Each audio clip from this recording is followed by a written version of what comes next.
오늘 본문의 말씀으로 성전이 무너져야 예수가 삽니다라는 제목으로 마가복음 53번째 강해를 함께 나누도록 하겠습니다.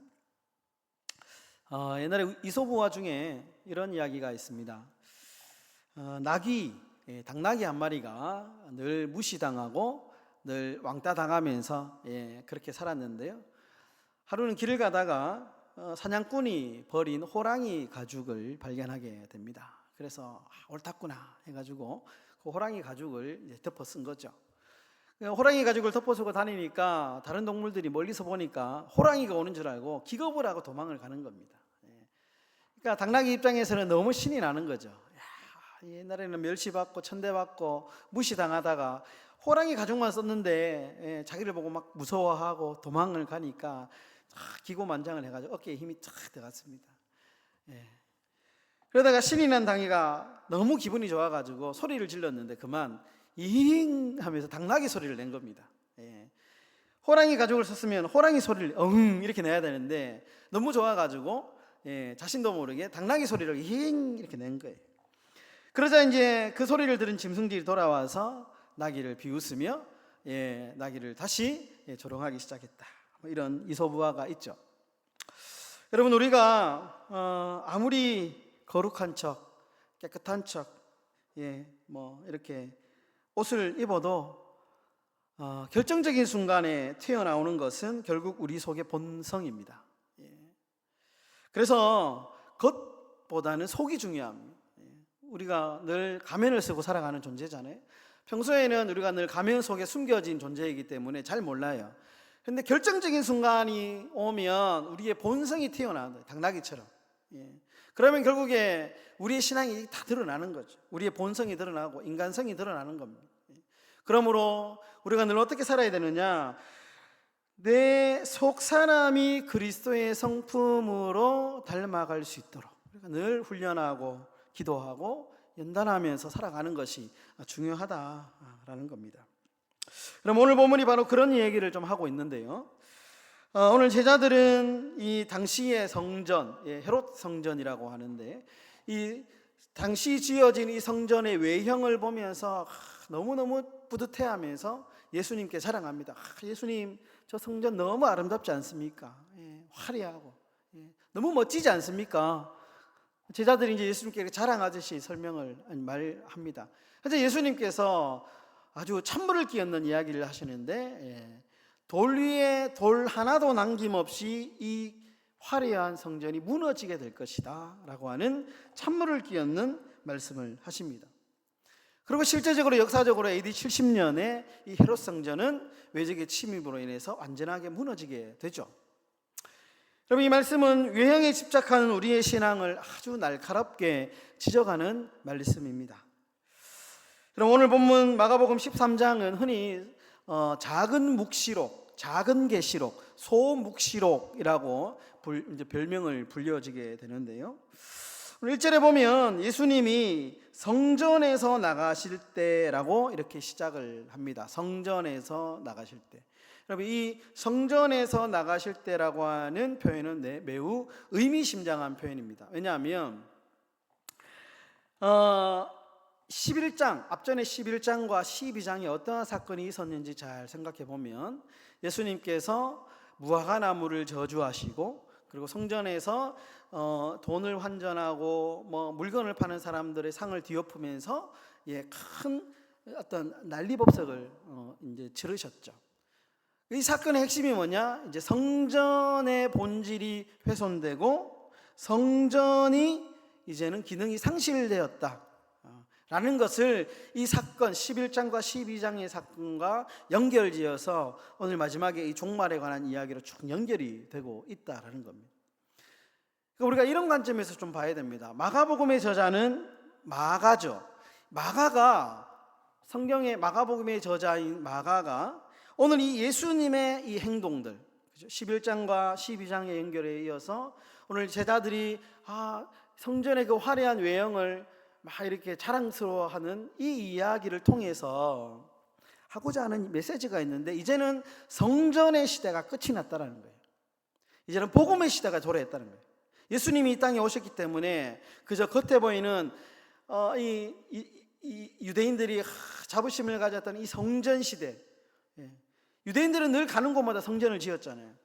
그런데 이제 예수님이 오셨기 때문에 이런 성전 시대는 사라졌다. 성전의 기전은 완전히 상실되었고 이제는 복음의 시대가 돌아가게 되었다라는 것을 독자들에게 강조한다라는 것입니다. 여러분, 그래서 오늘 말씀은 우리에게 신앙생활에서 무엇이 중심이 되어야 되는가를 우리에게 가르쳐주고 있는데요, 두 가지로 포인트로 정리를 했습니다. 첫 번째가 사랑 중심에서 예수 중심의 신앙으로 옮겨가야 된다라는 것입니다. 여러분, 당시의 헤롯 성전은 하얀 대리석, 하얀 대리석으로 지어진 아주 고급 재료로 지어진 너무나도 화려한 성전이었다고 합니다. 그래서 대리석이 하얀색이니까 햇빛이 비치면 반사가 되어가지고 사람들이 성전을 볼 수가 없을 정도로, 눈이 부실 정도로 외형이 굉장히 화려한 성전이었다고 합니다. 그 사람들은 그 건물을 보면서 자신의 정체성, 소위 이제 유대인들은 성전 중심의 신앙을 가지고 있기 때문에 그 성전을 보면서 내가 위로받고, 좀 이렇게 어깨에 힘을 주면서 자부심을 느끼면서 그렇게 살았던 민족이죠. 그런데 예수님은 오전에서 아주 의미심장한 경고를 합니다. 13장 5절에 보시면 이렇게 말합니다. 너희가 사람의 미혹을 받지 않도록 주의하라.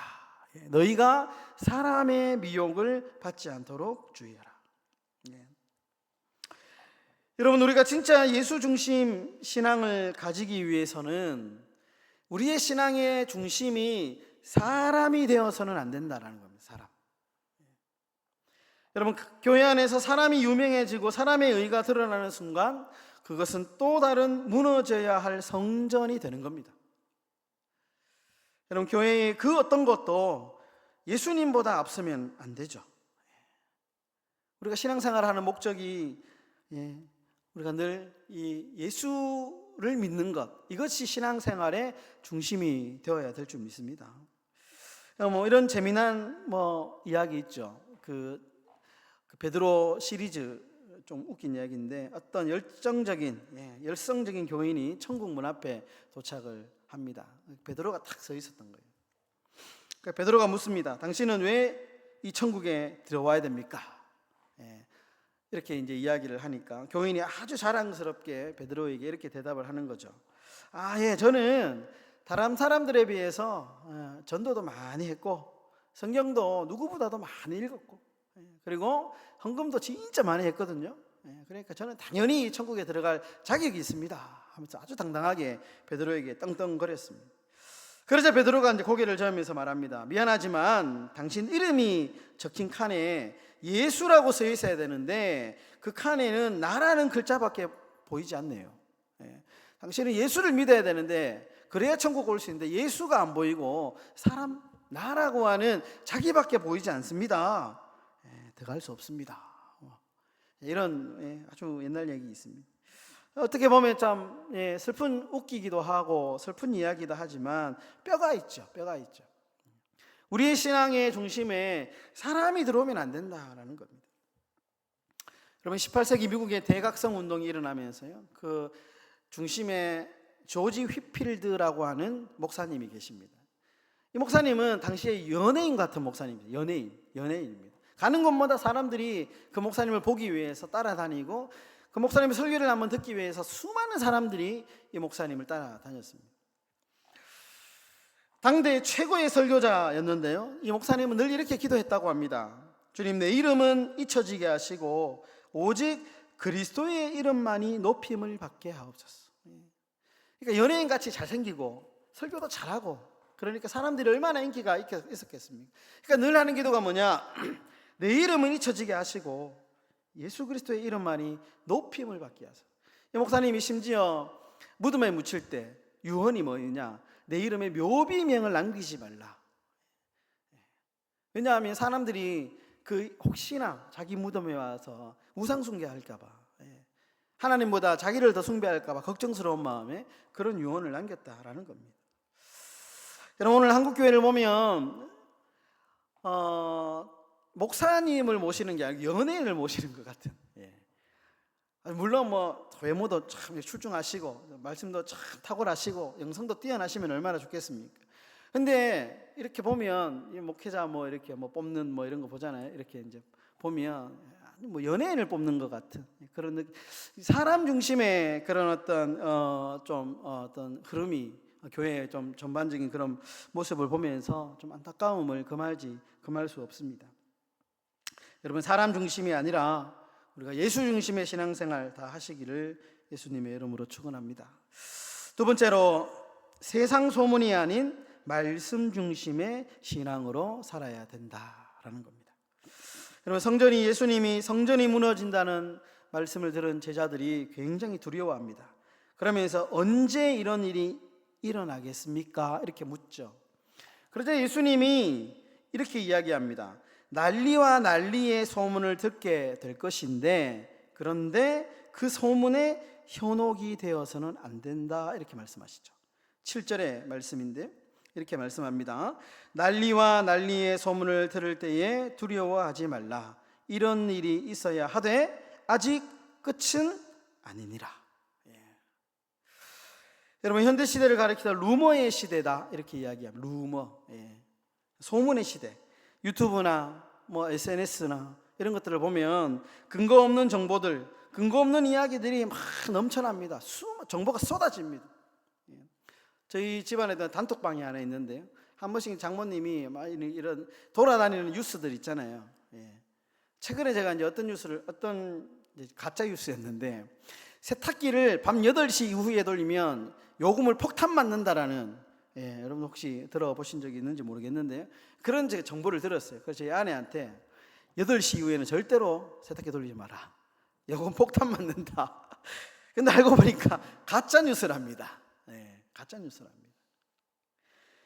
그러니까 무엇이 진짜인지 무엇이 가짜인지 잘 모르겠어요, 솔직하게. 여러분, 역사 속에서도 루머는 아주 무서운 무기였다라는 겁니다. 서기 64년에 로마에 큰 화재가 일어납니다. 그 당시의 황제가 네로 황제였는데요, 네로 황제가 어떤 루머, 어떤 소문을 퍼뜨렸냐, 이거는 기독교인들이 불을 질렀다, 이렇게 이제 루머를 퍼뜨리게 됩니다. 터무니없는 루머였죠. 이 거짓 소문 때문에 결국에는 기독교인들이 엄청난 박해를 당하게 됩니다. 여러분, 성경에도 이런 이야기 나오죠. 민수기 보시면 10명의 정탐꾼이 정탐을 하고 나와서 어떤 이야기 합니까? 우리는 메뚜기 같다.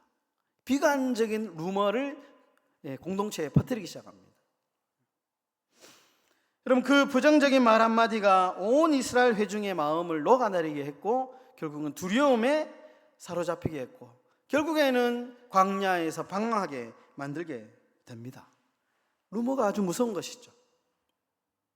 또 하나, 여러분, 동화 피노키오를 보면 여우와 고양이가 피노키오를 막 유혹합니다. 어떻게 유혹하느냐? 공부할 필요가 없어. 우리 애들이 좀 들어야 되는데. 공부할 필요가 없어. 기쁨의 섬으로 가면 매일 놀고 먹을 수 있어. 여우와 고양이가 피노키오에게 막 이런 유혹을 합니다. 야, 공부하지 마. 괜찮아. 공부 안 해도 돼. 기쁨의 섬이라는 곳이 있는데 거기 가면 공부 안 하고 매일매일 먹고 놀 수 있어. 이렇게 이제 유혹을 합니다. 그 소문에 피노키오는 학교를 가다가 그만 꼬임에 넘어가서 그곳으로 가게 되죠. 결과는 어떻게 됐느냐? 당나귀로 변해서 팔려가는 처지가 됩니다. 여러분, 세상의 소문은 늘 달콤합니다. 그러나 그 끝은 유쾌하지 않습니다. 여러분, 그러므로 세상의 소문이 아닌 말씀 중심의 신앙이 되어야 됩니다. 여러분, 유튜브 많이 보시는데요, 유튜브 물론 좋지만 유튜브보다 하나님의 말씀을 더 많이 가까이 하시고 더 사모하실 수 있기를 바랍니다. 가짜 뉴스에 현혹되지 마시고요, 변치 않는 진리인 성경을 연구하시며 가까이 하시기를 바랍니다. 미국의 유명한 대통령, 존경받는 대통령 링컨은 평생 수많은 루머와 비난 속에 시달렸던 인물입니다. 무능하다, 교활하다, 이런 소문이 늘 자신을 괴롭혔는데, 그런데 그가 세상을 떠난 후에 그의 집무실 책상 위에 보니까 아주 낡고 아주 해진 성경책 한 권이 놓여 있었다고 합니다. 그는 사람들의 비난 섞인 소문이 들려올 때마다 늘 성경을 폈고요, 특히 손가락을 지켜가면서 읽은 말씀이 시편의 말씀. 그 시편 말씀에 지금도 뭐 링컨 기념관에 가면 그 성경책이 있는데 시편 부분에 가면 이 손때가 묻어 있다고 합니다. 그러니까 늘 세상의 루머와 비난 가운데 그가 그 소문에 현혹되지 않고 말씀으로 위로받고 말씀을 읽어가면서 정신을 지켜나갔다라는 거예요. 여러분, 중국의 순자라고 하는 이 성인은 유언비어는 지혜로운 자에게 이르면 멈춘다라고 했습니다. 유언비어는, 세상의 소문은 지혜로운 자에게 이르면 멈추게 된다. 그러니까 어리석은 자, 지혜 없는 자는 소문을 들으면 그 소문에 현혹되고 그 소문을 막 퍼뜨리는 거예요. 그런데 지혜로운 자는 어떤 사람이냐? 그 소문을 검증하고 이것이 사실이냐 그렇지 않느냐 검증하고, 그리고 그 자리에서 자신의 딱 소문내지 않고 멈춘다는 거예요. 여러분, 하나님을 두려워하는 성도는 세상의 말을 현혹되거나 함부로 옮기지 않습니다. 대신에 그 자리에 하나님의 말씀을 심죠. 하나님의 말씀으로 검증하고 하나님의 말씀으로 지혜를 구하는 것, 이것이 우리 삶의 자세가 되어야 될 것입니다. 여러분, 사람의 말과 소문이 아니라 하나님의 말씀이 중심이 되시기를 주의 이름으로 축원합니다. 말씀을 정리하겠습니다. 여러분, 19세기에 영국 런던에 거대한 시계탑이 세워지게 됩니다. 이 시계 이름이 빅벤이라고 하는 시계입니다. 영국의 최초의 이제 시계가 세워지게 된 거예요. 그 전에는 시계가 없었대요. 여러분, 시계가 없으니까 사람들이 어떻게 살겠습니까? 그저 해 뜨면 일어나고 해 지면 이제 잠을 자는, 한마디로 질서 없는 삶을 살았던 거죠. 그런데 시계라고 하는 것이 발명이 되고 영국의 중심에 빅벤이라고 하는 큰 시계가 딱 놓여지게 됩니다. 그리고 사람들이 이제 삶의 패턴이 달라지고 삶의 질서가 생기게 됩니다. 그 시계를 보고 분과 초를 보면서 지금은 일해야 될 때고, 지금은 자야 될 때고, 지금은 밥을 먹어야 될 때고, 사람의 생활의 질서가 딱 잡히게 된 거예요. 그러니까 기준이 바뀌니까 삶의 질서가 바뀐 겁니다. 여러분, 우리 신앙의 기준이 바뀌어야 됩니다. 기준이 바뀌어야 됩니다. 여러분, 사람 의식하고 사람 눈치 보고 남들에게 보여주기 위한 형식, 외식, 신앙의 기준이 되어서는 안 됩니다. 다 무너져야 됩니다. 오직 우리가 예수 중심, 복음 중심, 말씀 중심, 은혜 중심, 이것이 우리의 신앙의 기준이 될 때에 우리가 행복한 신앙생활을 할 수 있습니다. 여러분, 오직 예수 중심, 복음 중심, 말씀 중심의 신앙이 되실 수 있기를 예수님의 이름으로 축원합니다.